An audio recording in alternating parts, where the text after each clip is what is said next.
Good morning, students. In the previous lecture, we discussed about the B lymphocyte, T lymphocytes, and now we are going to discuss about the types of these two. So there are four types of the T cells: helper T cells, which are also called CD4 cells, T4 cells, killer cells, और cytotoxic T cells, then CD8 cells, T8 cells भी बोलते हैं इनको, then suppressor T cells and memory T cells. ठीक है, these are the types of T cells. अब यहाँ पे मैंने CD4 सेल्स लिखा है, तो CD means cluster of differentiation. What is CD stand for? CD stands for cluster of differentiation. बहुत बार पूछ ली जाती है full form, cluster of differentiation. And then ये हेल्पर सेल जो हैं दे आर मोस्ट अबंडेंट. ठीक है, मोस्ट अबंडेंट प्रेजेंट है, काफी सारे हेल्पर टी सेल जो हैं वो प्रेजेंट होते हैं. Then they their function is to activate the killer T cells. ठीक है, और their function is also to activate the B cells, B lymphocyte cells. ठीक है, तो फंक्शन क्या आएगा? फर्स्ट एक तो एक्टिवेट कर रहे हैं किलर सेल्स को, किलर टी सेल्स को, killer T cells, and other is to activate B lymphocytes. ठीक है, बी सेल्स. अब ये केलर साइटोटॉक्सिक टी सेल्स का क्या काम है? ये डायरेक्ट जो है, डायरेक्ट क्या करते हैं? इन्वेडिंग ऑर्गेनिज्म पे, इन्वेडिंग माइक्रो ऑर्गेनिज्म अटैक करते हैं. देन सुप्रेसर टी सेल्स, ये इम्यून सिस्टम को सुप्रेस करते हैं कि ये अपने ही सेल्स पर अटैक न करे. Then memory T cells, they help in recognition of the invading microorganism. Okay, then there are type of B cells. जो B cells हैं they are of two types. First one is plasma or effector B cells, and then second one is memory cells. So plasma और effector B cells जो हैं they are actually producing the antibodies. Okay, they are actually producing the antibodies. तो जब मैंने बताया था कि ये जो हेल्पर टी सेल्स है ये एक्टिवेट करते हैं किलर टी सेल्स और प्लस बी सेल्स को ये एक्टिवेट करते हैं, तो ये प्लाज्मा बी सेल्स को एक्चुअली एक्टिवेट करते हैं to produce the antibodies against the invading micro organism. और मेमोरी सेल्स जो हैं वो उनका यही काम है कि वो क्या करेंगे? मेमोराइज करेंगे वैसे माइक्रो ऑर्गेनिज्म को जिनके लिए एंटीबॉडीज बनी है. प्राइमरी रिस्पॉन्स सभी लो इंटेंसिफाइड होता है, लो इंटेंसिटी का होता है, because there is no proper antibodies are produced. और सेकेंडरी जब एक्शन में वो पैथोजन जब अटैक करता है तो हाई इंटेंसिटी का जो रिस्पॉन्स है वो इसीलिए शो होता है क्योंकि जो सेल्स हैं इम्यून सिस्टम के उन्होंने मेमोराइज किया है, they are memory cells which have knowledge about that pathogen, that micro organism, कि ये पहले भी आया था, इसके अगेंस्ट एंटीबॉडीज तब बनी थी, तो अभी उन्हीं एंटीबॉडीज को निकालो और उन्हीं एंटीबॉडीज से वो अटैक करते हैं उन फॉरेन पार्टिकल्स पर. Next one is immune system in our body. हमने इम्यूनिटी पढ़ी, सेल्स पढ़े, but there are two type of immune system present in our body. So these are humoral immune system and cell mediated immune system. उसके बारे में detail में पढ़ेंगे. So first of all, immune system, it is a specialized system of the body that recognizes the foreign antigen, respond to them for their elimination and keeps a memory. It is the function of the immune system, respond and keep a memory. So they also has an important role in allergies, autoimmunity and organ transplantation. Autoimmunity and organ transplantation जो है उसमें भी इनका important role रहता है. Then the system contains antibodies, cells, tissues and lymphoid organs. क्या क्या है? एंटीबॉडीज हैं, then cells, tissues and lymphoid organs. So two types of immune system: humoral immune system, which is also called as antibody mediated immune system, AMIS. Okay, so they consist of different type of antibodies that occur in the body humors or body fluids like lymph and blood plasma. So here the word humoral means the body fluid present in our body. और हमारी body में दो तरह के fluid present होते हैं, एक तो blood and other one is lymph. Okay, so that's why it is called humoral immune system. And other is antibody mediate because antibodies produce होती हैं और वो डायरेक्ट ब्लड में जाके जो है रिस्पॉन्स शो करती है, ये लिम्फ में जाके जो है रिस्पॉन्स शो करती है. So that's why they are humoral और antibody, both are the same name of this immune system. Then the antibodies are formed by the plasma cells in which in turns are produced by the B lymphocytes. हमने B lymphocytes पढ़े हैं. B lymphocytes दो type के होते हैं. First one is plasma cells or effector cells and other one is memory cell. So these are the types of B lymphocytes. Okay, वो यही बोल रही है line that B lymphocytes have the cells which are called plasma cells. Okay, which helps in the formation of these antibodies. So antibodies जो है वो produce कौन करता है? प्लाज्मा सेल और effector cell, which is the type of B lymphocyte. So the cells are able to produce antibodies specific for each type of antigen. कोई भी type का एंटीजन होगा उसके लिए एक स्पेसिफिक टाइप ऑफ एंटीबॉडीज बनेगी. A specific type of antigen has specific type of antibody produced in our body. So they fight against pathogen that enter body fluids. Body fluids में जो भी antigen enter कर रहे हैं उनके against, उन pathogen के अगेंस्ट ह्यूमरल इम्यून सिस्टम काम करता है. Then second is cell mediated immune system. So it is the component of the immune system which consists of T lymphocytes.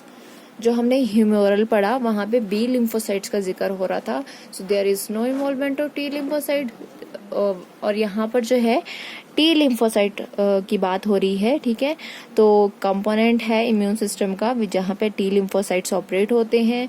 और इन T lymphocytes में इनका क्या काम है? Cell mediated immune response function against pathogen which pass into host cells. यहाँ पे antibodies कोई produce नहीं हो रही है. जो भी टी लिम्फोसाइट्स के हमने टाइप किए, okay, killer cells, helper cell, suppressor cells, memory cells, so these all are actually helping in this immune system. So ये इम्यून सिस्टम जो है ये एक्ट करता है against the pathogen which pass into the host cells and then operate against cancer cells and transplants. ठीक है, जो भी हमारी बॉडी में कैंसर सेल्स हैं और जो ट्रांसप्लांटिंग ऑर्गन्स हैं, ठीक है, उनके अगेंस्ट जो है ये इम्यून सिस्टम काम करेगा. ठीक है, so they also activates B lymphocytes. हमें पता है टी लिम्फोसाइट्स में एक टाइप है which is helper T cells which helps in the activation of the B lymphocytes. So these are the two types of immune system. Next one is antigen. So anti plus gen. Anti means antibody, gen means generating. तो ऐसा particle हम consider कर सकते हैं जो antibody को generate कर रहा हो, जिसकी वजह से एंटीबॉडी जनरेट होती हो. ठीक है, जैसे ही एंटीजन जो है हमें पता है फॉरेन पार्टिकल है, हमारी बॉडी में एंटर करता है और उसकी वजह से हमारी बॉडीज में एंटीबॉडीज जनरेट होती है, रिलीज होती है और प्रोड्यूस होती है. So definition, defined as an foreign substance invading the body and capable of stimulating an immune response. Foreign particle है, फॉरेन इन्वेडिंग ऑर्गेनिज्म है, ठीक है, बॉडी है which is capable of stimulating N immune response. हमारी body में जब भी आएगा तो हमारी बॉडी से इम्यून रिस्पॉन्स जो है स्टिमुलेट होगा. ठीक है, इसकी वजह से हमारी बॉडी से इम्यून सिस्टम जो है वो रिस्पॉन्स शो करेगा. And they are generally large protein molecules. So properties क्या होती हैं एंटीजन की? They are following features or properties of this antigen. They are having high molecular weight, molecular weight high होता है। इम्यूनोजेनिसिटी का mean क्या है? The capacity of the antigen to induce an immune system. किसी भी एक micro organism को हम एंटीजन नहीं बोल सकते हैं, ठीक है। The antigen are only we can call the pathogen antigen.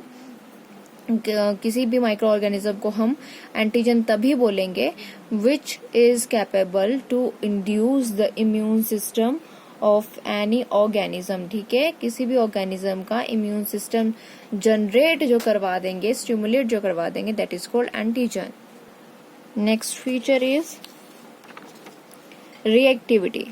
सो जो एंटीजन है they have capacity to react with an antibody, ठीक है। immunogenicity and reactivity, and they should be unrelated to the body. foreign particle होना चाहिए, unrelated होना चाहिए हमारी body से. then they should be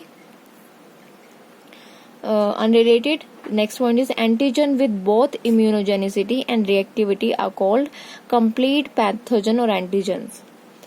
जिनके पास immunogenicity भी है, reactivity भी है, those are called antigens, okay, not pathogen. Those are called antigens. And antigen have specific region on their surface which act as antigenic determinant called epitope. अब ये epitope क्या है? For example, here I draw an antigen, ठीक है। यहाँ antigen के पास एक reason होता है which is called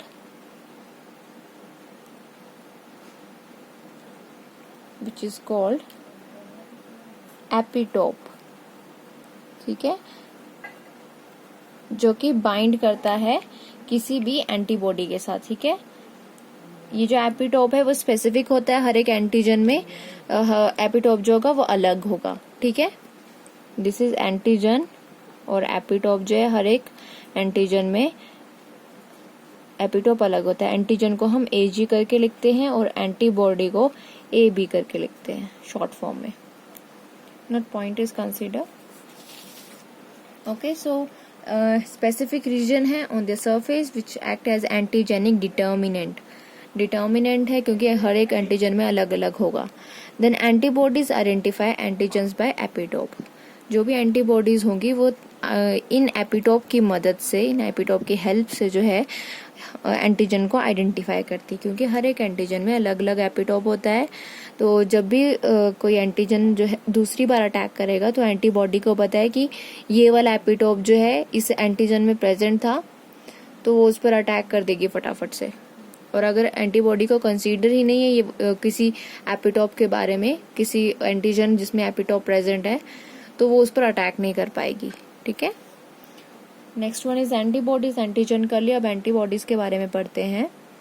defined as the protective chemical produced by the immune cells in response to antigen. Protective chemical है, ठीक है, which is produced by the immune cells in response to antigen. They is covered by the amyl bond bearing ring, and chemically antibodies are glycoproteins. Chemically जो अगर हम consider करें तो ये glycoproteins होती हैं, ठीक है, belonging to class of globulin proteins. Globulin protein से बिलोंग करती हैं, ग्लाइकोप्रोटीन्स हैं जो कि ग्लोबुलिन प्रोटीन से बिलोंग करती है। So antibodies are also known as globulins, ठीक है। इम्यूनोग्लोबुलिन्स भी बोलते हैं इनको। और इम्यूनोग्लोबुलिन्स क्यों बोलते हैं? बिकॉज एक तो इम्यून सिस्टम में हेल्प कर रही है और ग्लोबुलिन प्रोटीन से जो है एसोसिएटेड है, IG, okay. So they are highly specific to antigen. Specific है, एंटीबॉडी भी स्पेसिफिक होती है, एंटीजन भी स्पेसिफिक है।